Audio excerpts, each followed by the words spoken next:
Welcome to Faith and Science. I'm Dr. John Ashton. Just recently, I went to a Faith and Science conference. Now, this really wasn't related to this program, but it was on the same sort of topics that I talk about and that I'm interested in. And I found it a very interesting conference. There were a lot of speakers there, some speakers from overseas in the United States, as well as from Australia. And one of the important things that I got out of the conference was that when we're looking at scientific evidence and the observations of science, how those observations are interpreted depends on our worldview. So, for example, a person who doesn't believe that there is a God will look at the data and will attempt to interpret it in terms of some mechanistic process. And of course, we now know today our education system is saturated with the theory of evolution as an explanation of how we came to be here. It's an explanation that has been put up that proposes that there was no God, that there's no supernatural, there's just this mechanical laws of physics and chemistry produced everything.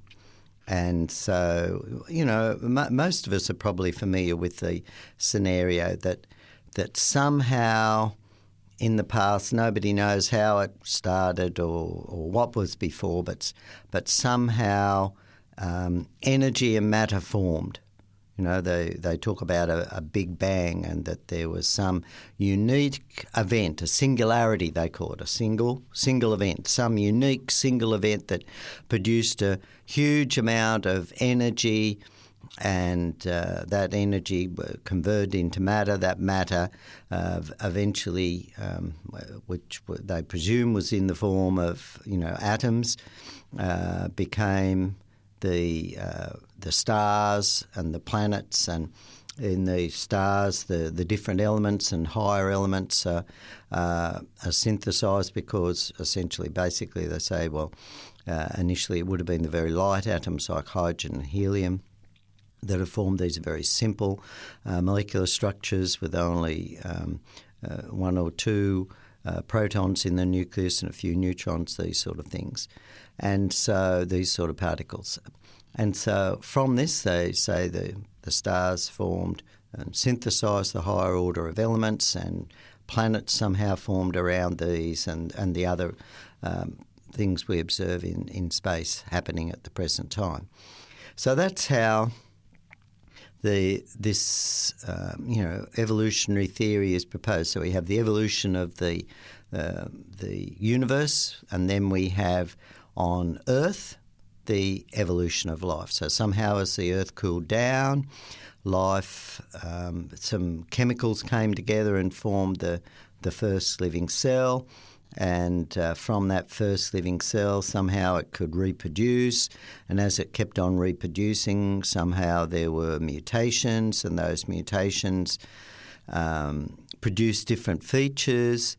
And over time, we had more complex creatures forming, such as creatures like we find at the bottom of the sea, the seashell-type creatures, and the little creepy, crawly, crustacean-type creatures, and then these turned into, fishes with more, backbones and skeletons, and then we have the amphibians, and then the reptiles, and the reptiles became birds or dinosaurs and birds and so forth. And from these mammals formed, and then the higher forms of life, apes, and then humans. But all these different structures are believed to have formed, as I've talked about before, as a result of mutations, and all arose from this very simple cell that first formed, and then somehow there were mutations that formed all these amazing systems. Of course, in the middle of that, there were all the plants formed, and the algae and bacteria, and all the different types of life forms that we observe and have observed have been preserved in the fossil record. And so when scientists are looking at this data, and so many scientists today are trained in evolution. This is what they're taught. They're taught from, primary school that we evolved, and then high school they learn a little bit more of the mechanisms. And then if they study science at university, they learn more of the mechanisms, and we have the tables and charts and genetic trees and so forth that have put forward. But as I've talked to science, very few scientists that are working in this area probably have really questioned and looked at the evidence from the other side. But if this view is presented that there is no God, many people are growing up and thinking, of course, particularly highly educated people, that there is no God, that everything can be explained by these natural processes. So when people are looking at the evidence now, they see the evidence and they will try to explain it in some sort of natural process. Now, on the other hand, those people that believe that there's a God, who look at the amazing creation out there and say, look, this could not arise by chance. This really could not arise by natural mutations. It's so complex. It's so perfect. Just recently I was reading about seals, for example, the little animals, because we've started getting some sightings of seals near to where I live. In the olden days, they used to be here, but of course they were hunted out, but gradually they're returning now. And just looking at the features of this animal and its chemistry, the layers of blubber that are specific, that keep it waterproof, that keep it insulated, that enable it to dive to deep depths and so forth and not compress. The insulation doesn't compress, and so it keeps it insulated. A blood circulatory system that prevents them from losing too much heat. The composition of the milk that the little baby seals drink on just after they're born, and it was amazing. They can swim and go on land, just immediately after being born. But the composition of the milk enables them to put on insulation very quickly. All these things, all these biochemistry things like the structure of their blubber and their circulation system and all these sort of things are controlled, as we know, by the genetic code. And of course, it's so complex in my view anyway, believing in God, to see that this arose by chance. Mutations, and yet it's so perfect, it works so perfectly in so many different areas, just, doesn't fit the picture. And I was thinking about, if I was to explain to someone, what do I think was really the most important evidence for creation, I would have to say it would be my experience with God.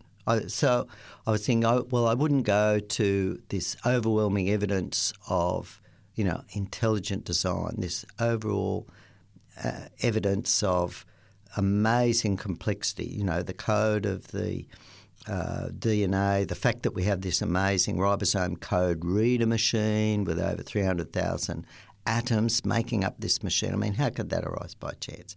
There's so much evidence that it is absolutely impossible, that life is supernatural.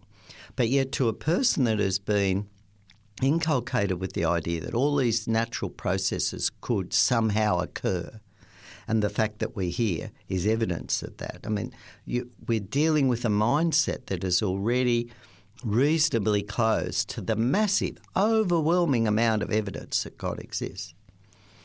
And so, how can you break through that? And I was thinking, my own personal relationship with God is something that is outside that. And it's something that, for me, is personal. And I've had experiences where God has impressed me. Well, I've been powerfully impressed to do something, and as a result, it saved my life.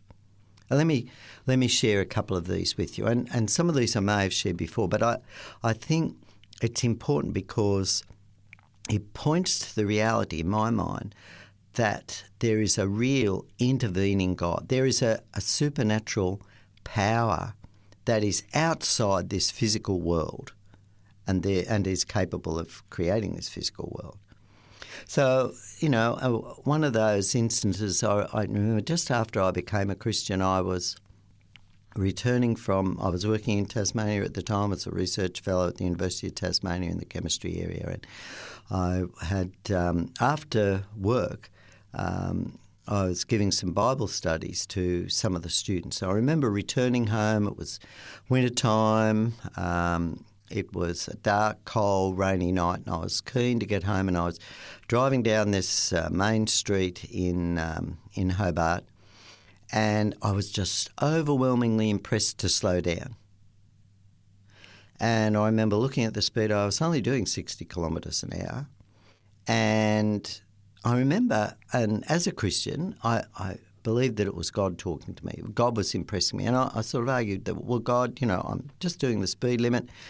There was very little traffic on the road, as I recall. And I think, well, there's no cars around sort of thing. And I'm doing the speed limit.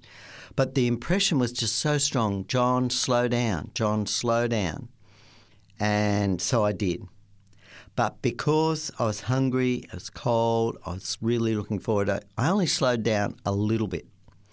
And as I was coming down this road, the traffic light ahead was green. I thought, good, I'll be able to go straight through here. But just as I got to that intersection, a car came through on my right. Now, I hadn't been able to see that car coming, and it had been coming along Sandy Bay Road. And it was travelling at very high speed. It was a blue Datsun, or now Nissan, I think, but a blue sports car. It was a blue Datsun sports car. But on the corner of that building, right up to the corner, was a big office block. So you couldn't see round the corner. I had just assumed that because it was a green light, yes, I could go sailing through. Now, because I had slowed down a little bit, I hit him as he came through. If I had been going just that little bit faster, he would have slammed into the side of me. And he was going at really high speed. I hit him. I was driving a 1956 Chevrolet at the time. And I remember I hit the back of him and I just spun him around. He was going so fast, he spun around and then he drove off. And as I thought about that, what impressed me to slow down? That was when, I haven't had that other occasions, but that essentially, I believe, saved my life.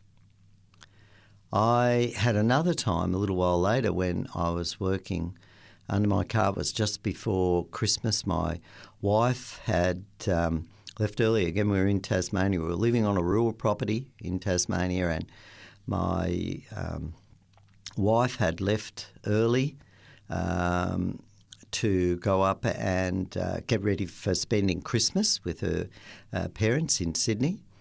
And I had stayed behind because I had to finish work. But now work had finished, and I had was just checking my car. This time I had an old Pontiac. It was 959 Pontiac at this stage. But it was an old car, and this was some years ago, but it was an old car back then. And I remember going underneath. I jacked the car up to change some wheels, put better tyres off it from the old 56 Chev actually, and I was under the car, just having a look around to check that the muffler wasn't going to fall off or something like that, and I was just so strongly impressed. Get out from under the car, and I rolled out from under the car, and as I rolled out from under the car rolled off the jack.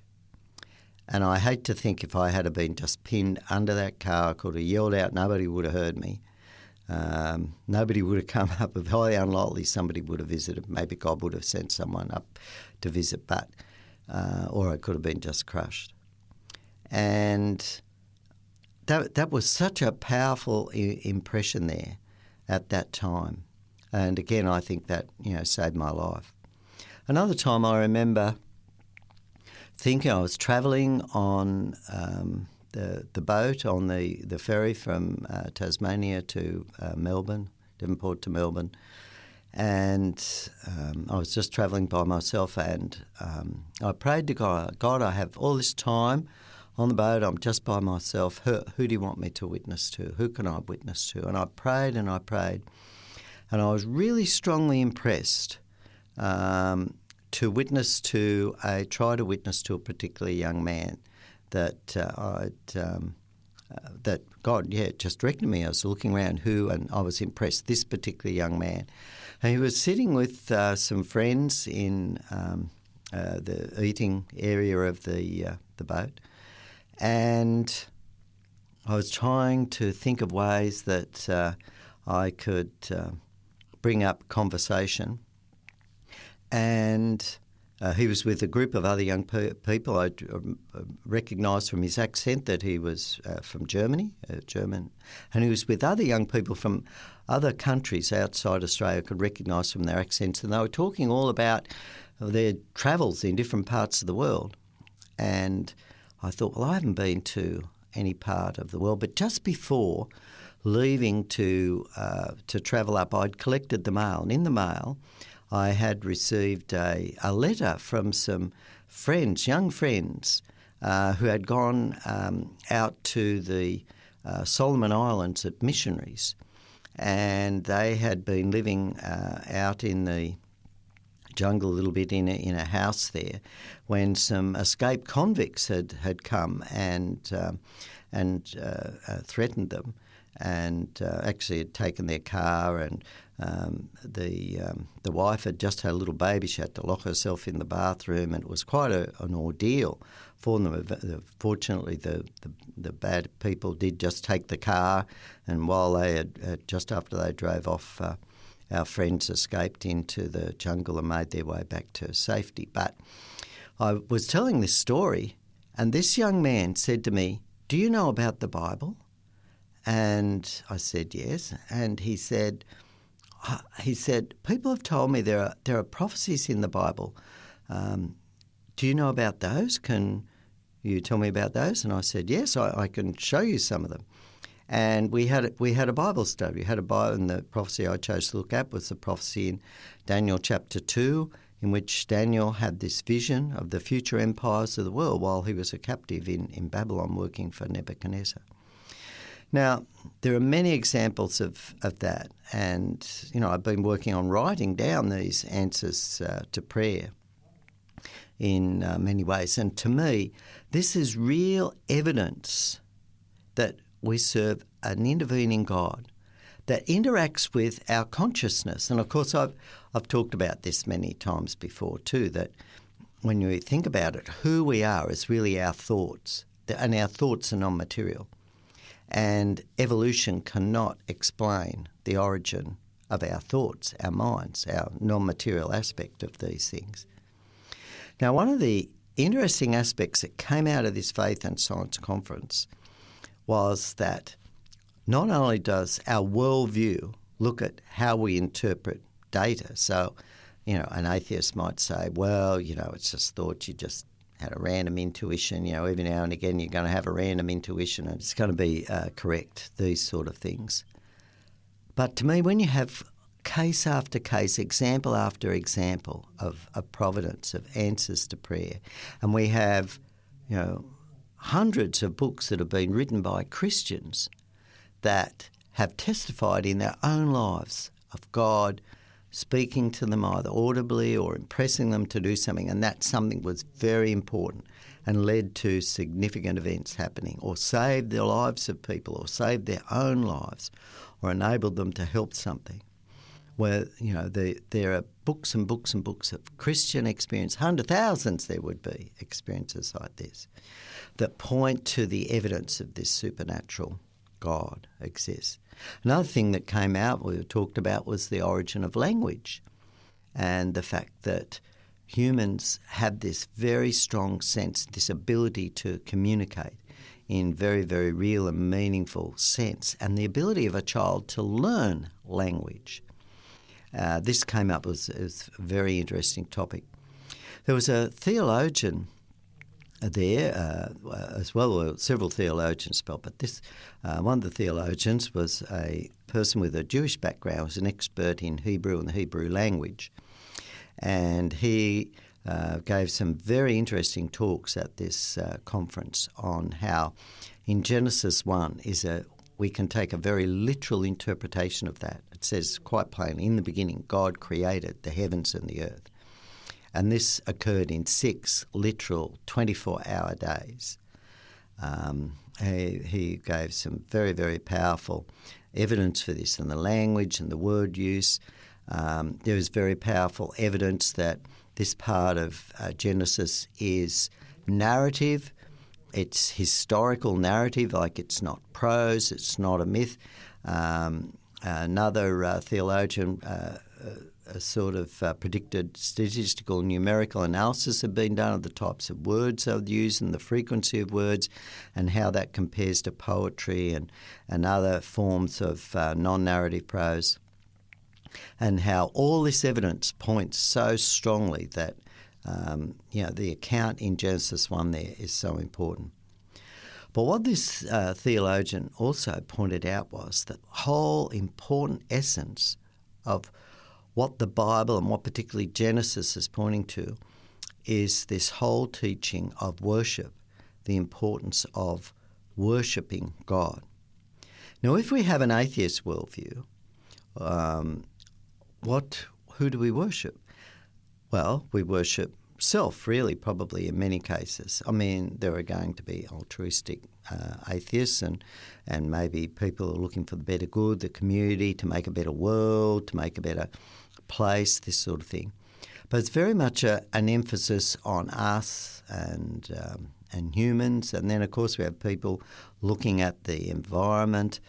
And just recently there was some crazy notion put forward that the world would be better off if humans became extinct.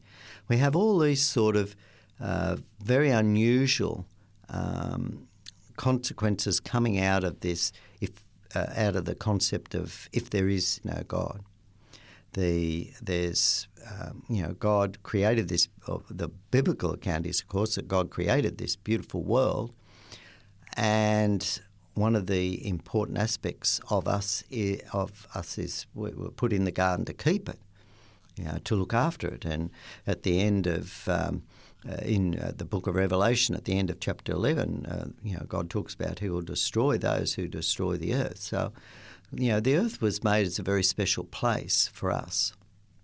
It's obvious that we are to care for it. There were the laws in Leviticus not to take both the bird and the eggs for food. There were laws about not eating, cleaning all the fruit off the trees, to leave some, and the land be left fallow every 7 years and so forth, and that debts be forgiven every 50 years. The land returned every 50 years to the original owner. So there's a whole lot of laws in there to prevent greed, to prevent the over-accumulation of wealth, these sort of things are already there. But if we have the atheist view, then again and particularly if we have survival of the fittest type view, then we know that the atheist views have underpinned a number of really terrible regimes in the world, where religion has been suppressed, particularly Christianity, has led to massive cruelty and persecution in those particular regimes, and particularly in recent times those regimes have occurred under different world leaders. So when we look at things through a creationist worldview, of course, we recognise that God is the creator. And one of the number of important passages come out in the Bible related to this. And these passages include, for example, in the Ten Commandments that were given, where it says, "Remember the Sabbath day to keep it holy. 6 days you shall labour and do all your work. But the seventh day is the Sabbath, the Lord your God. In it you shall not do any work, you or your sons, or your daughter, or manservant, or your maidservant, or your cattle, or sojourner who is within your gate. For in 6 days the Lord made heavens and earth, the sea, and all that is in them, and rested the seventh day. Therefore the Lord blessed the Sabbath day and hallowed it. So the Sabbath day was set aside as a day of rest to remember that we were created, to remember that there is a Creator and that we were special to Him. And this is a special day of rest to remember that. So we come into the last book of the Bible that really refers especially to our time. We read at the end of Revelation chapter 4, "Worthy art thou, our Lord and God, to receive glory and honour and power, for thou didst create all things, and by thy will they existed and were created." And so, today we have many people that we keep, for example, and worship on Sundays to remember the resurrection, to honour the resurrection, and the fact that God died as our Saviour so that we can be forgiven for our sins. And this is, important too. This salvation, this points to how much God loves us. But the important aspect really is to remember the Sabbath day, that God is our Creator. We worship our Creator, and worship is so important. One of the other passage in Revelation there, as we read in Revelation 14 there, we see that again, just at the end of time, reading verse 6, "Then I saw another angel flying mid-heaven with an eternal gospel to proclaim." That's the good news, that God can forgive us now as we choose Him and choose to want to do the right thing. God can forgive us because He has died in our place. And the angel was there to proclaim the gospel to those who dwell on earth, to every nation, tribe, tongue and people. And he said with a loud voice, "Fear God and give Him glory, for the hour of His judgment has come, and worship Him who made heaven and earth, the sea and the fountains of water." So the creationist worldview is a very important worldview of worshipping God. And this is a very, very fundamental message that needs to get out, that we just didn't evolve. We were created by a wonderful, loving God. And the response that was required from us is worship, is to recognise Him as our Creator and to thank Him for life and for forgiveness and for the hope that He has, because one day He's going to create a new heavens and a new earth where it will be a wonderful place to live. This is such an important message. Remember to listen to these programs. You can just Google 3abnaustralia.org.au and then click on the listen button. You've been listening to Faith and Science. I'm Dr. John Ashton. Have a great day.